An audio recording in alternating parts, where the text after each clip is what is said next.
just had the craziest dream about a daily recap show, and it got kind of popular, and then was just canceled out of the blue. Are we done with this ridiculous Newhart parody? Because I would like to get out of this bed. More specifically, I would like to get out of this bed with BJ in it.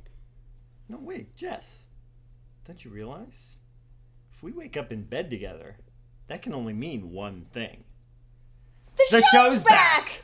All right. So BJ, it's true. The show is... You're getting a little too close for comfort here. Why don't we put this pillow? Okay? I'll have you know I put on pants for this. Close the sheet. Hot under there.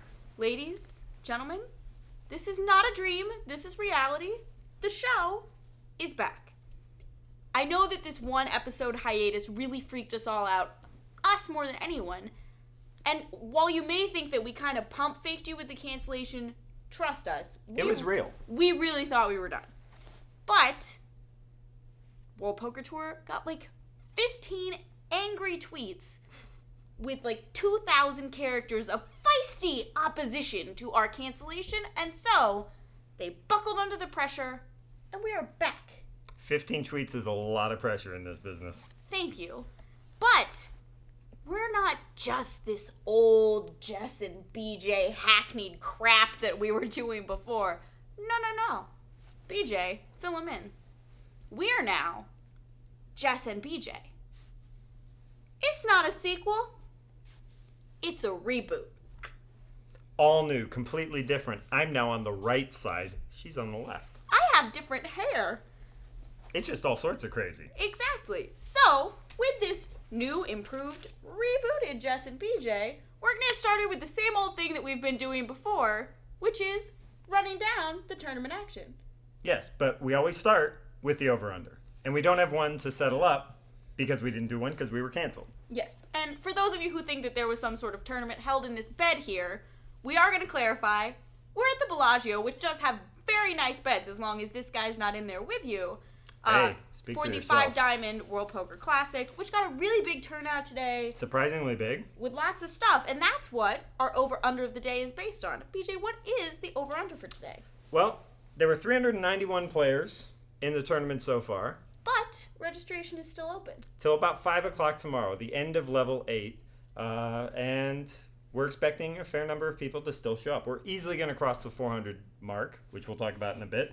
The bookie set a line of 416. Now, for what? Total entrants in the field. Okay. 391, that means we need 25 more to register overnight till 5 o'clock tomorrow. Do you think we're going to hit it? I'm going to take the over. Interesting, because I don't think we're going to get that many. And I'll tell you one reason why. Phil Ivey's playing today. Phil Ivey showed up on day 1. Phil Ivey always waits. Bellagio Cup this summer. He came in, they actually allowed registration at the start of day 3, and he entered day 3, went all the way, finished 3rd. So why mess with something that's good? Why wouldn't he wait till the last minute? If day 3 equals 3rd, does day 1 not equal 1st? I guess, but that would imply he's always finished 1st, 2nd, or 3rd, which... Stop it. Don't All interfere right. with my logic. But, to be fair, Phil Ivey's got heaps of chips.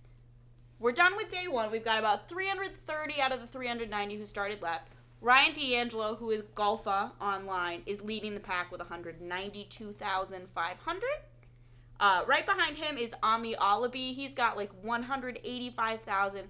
But you've got Phil Ivey with a bunch of chips, Antonio Esfandiari with a bunch of chips, All in the top 10. Justin Young, Michael Grotz, Shannon Shore, Steve Burkholder, all have a lot of chips. But Phil Ivey has a lot of chips for not really playing all that much poker today, right? Right. He wasn't even at the table, but maybe half the time. He was splitting his time between the Fontana Lounge and Bobby's room. And don't know how he did in Bobby's room because we don't report on that. But he did very well in the tournament. He did. He had, it was like starting stack, 120,000. And once he got to that mark, he was putting people to the test. It was, someone would bet 3,000. He'd be like, just grab the 5K chips, the gray ones, and just plunk a stack of them in and be like, So you're pretty much saying it's Ivy, even though he was in the tournament, his mind may have still been more on the cash game, where if he busts, he doesn't care? I think that he got a bunch of chips and he thought, you know what? I would like more, and looked for situations where he could inflate the pots and put people who were maybe satellite players or don't play that often to the test of, do you want to be out on day one? Because with so many people in this field, we've got a great stacked field with lots of people in it, but there are some tables, Justin Smith was saying on Twitter, that his starting table had nobody he recognized, which for a Bellagio event's pretty much unheard of. And then he found a little while later, somebody busted, and that seat was filled by Phil Ivey. Let's scoot that elbow back onto your side of the table, or the bed. Why don't we? This is why we never fly on airplanes together. So we have this big field. Okay, well, we got to talk about... Okay. Let's talk about the price structure for a minute. Yeah, because... $391 right now. We're definitely going to get hit at 400. I don't think we're going to reach 416. What does 400 mean, BJ? Now, at Bellagio, the price structure isn't just a set percentage where they pay 10% of the field or whatever. Up until, I think from 200 or whatever, up until 399, they pay 50 spots. As soon as they hit 400 players, they pay 100 spots. That goes from 12.5% of the field to 25% of the field. And a lot of the top players, not big fans of paying that many people because they don't care about a min cash. Alan Kessler, woohoo, good for you. But like I heard Josh Aryeh explaining to his table why it was a big deal, and he was kind of hoping they wouldn't hit it. Yeah, Matt Affleck is another one that was like, I hope they don't pay 100. Now, you've been around on the World Poker Tour longer than I have. This kind of started when the buy-ins... No, I was just going to ask since I haven't been here. This paying 50, paying 100 started when the buy-ins were pretty steep at Bellagio. Yeah, when it was 15,000, right? 25,000. And that the 10K was still this huge marker for people to hit with buy-ins, right? So paying 15 and 25,000 was a lot of someone's bankroll, and they wanted to make sure that people. Well, even then, I think a lot of the top players weren't as big of fans of it. But when you were getting larger fields where it was approaching 500. 5 Diamond, how many years ago we had 660 something? Yeah. At that point, paying 100, not a problem. And we haven't paid 100 in a while. The last time that they paid 100 was season 7 of the World Poker Tour here at 5 Diamond. So it has been pretty much 2 years to the day since we've seen a field large enough to merit this number of payouts. Okay, now we've set the stage. We have. Story of the day. Wow, we're already story of the day. Unless I missed something, but I don't think I have. It's day one. Not much to miss. Not much to miss. Although it was actually kind of interesting. I'm going with Phil Ivey as my story of the day. One that he always comes in at the last possible moment. And didn't. Oftentimes, specifically to play in Bobby's room. In this tournament, for some reason, Barry Greenstein tells us he was in Mexico yesterday, the day before the tournament. Talked to him. He didn't know when the tournament started. Barry said, it starts tomorrow. Told him about the late registration, but Ivy apparently hopped on a flight immediately and got here and registered, I believe, towards the end of level 1. So it was pretty early in the day when I saw he enters on day 3 and goes on to final table, finished 3rd. He enters day 1, and still finishes top 10 in chips. I mean, it's just pretty incredible. Everything the guy does is incredible. To me, that's story of the day. In the second level, somebody asked me what the story of the day was, and I was like, I still can't believe Phil Ivey is here.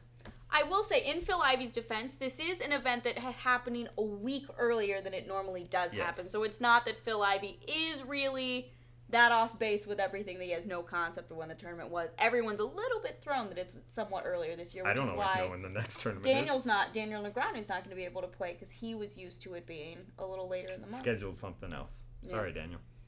As much as I did love watching Phil on day 1, getting to see him in the early action, my story of the day is this field. I mean, Bellagio fields are always fantastic. They're full of great players, and everybody seems more enthusiastic about 5 Diamond than, say, Festa or Bellagio Cup when they're the December Bellagio tournament has always been, one of the biggest tournaments of the year.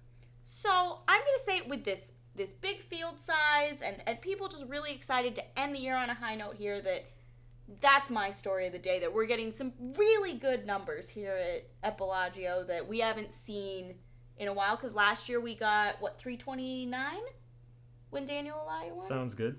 Something like 329. We saw 350 at Bellagio Cup, and now we're hitting 400 again, and maybe we're going to see even bigger numbers than that later on down the line. It was pretty much larger than everybody's expectations. It was magic, wouldn't you say? No, I would not say that. I was trying to transition. Yeah, well, go back to on your chip leader list. You had Antonio Sfondiari. He's the magician. There's your transition. Okay, well, you seem to be having this under perfect control, so why don't you take question of the day, BJ? All right, our final question, because this reboot is remarkably similar to the previous incarnation of the show. Hey, different sides, different hair. I don't have different We're hair. in a bed. That's weird. My hair is pretty much exactly the same Question as of it's the been day. since 1990. Question of the day. In honor of Antonio Sfondiari, who had a ton of chips early, as he often does, but doesn't always carry it to the finish line. Favorite magician. Here, Antonio. Favorite magician. Favorite magician. I'll let you go first on this one. I feel like you know more about magicians than I do. Snap Call, Penn and Teller. They're the nuts. Best magicians. They're awesome. You answered yourself right here. You said best magicians. Well, but Question, they're like best a- magician. I don't it's care. You gotta pick one. Stop cheating. Hall & Oates is a band. A band? Do they play instruments or do they sing Private Eyes? I'm just saying it's a great song. I'm gonna go with Penn and Teller. Penn's the front man. Yes. I'm gonna go with the little guy Teller. I think when it comes down to it, and I think Penn would admit to it, Teller's the better magician. He's awesome. All right. And you, best magician. Even though this is the reboot, I have to be true to myself and go with the old school. I'm saying Merlin. Merlin, like King Arthur Merlin. Like sword out of the stone, Merlin. Yeah, that's not a magician. That's a wizard. A magician is like a stage, goes up on stage. Maybe close magician, David Blaine, things like that. Does a magician not do magic? Yes, like magic tricks. Not Did actual Merlin magic. not do magic? He didn't do magic tricks. Like a wizard does like spells and things. Would you call Harry Potter a magician? Does he do magic? Yes, but that's not like magic trick. Like he It's does not. like spells and wands and things. So, what's the Well, difference? The difference is like a magician like knows that it's like pretend. He knows he's fooling the audience. A Merlin's wizard. magic was not pretend. That's what makes him awesome. Yes, but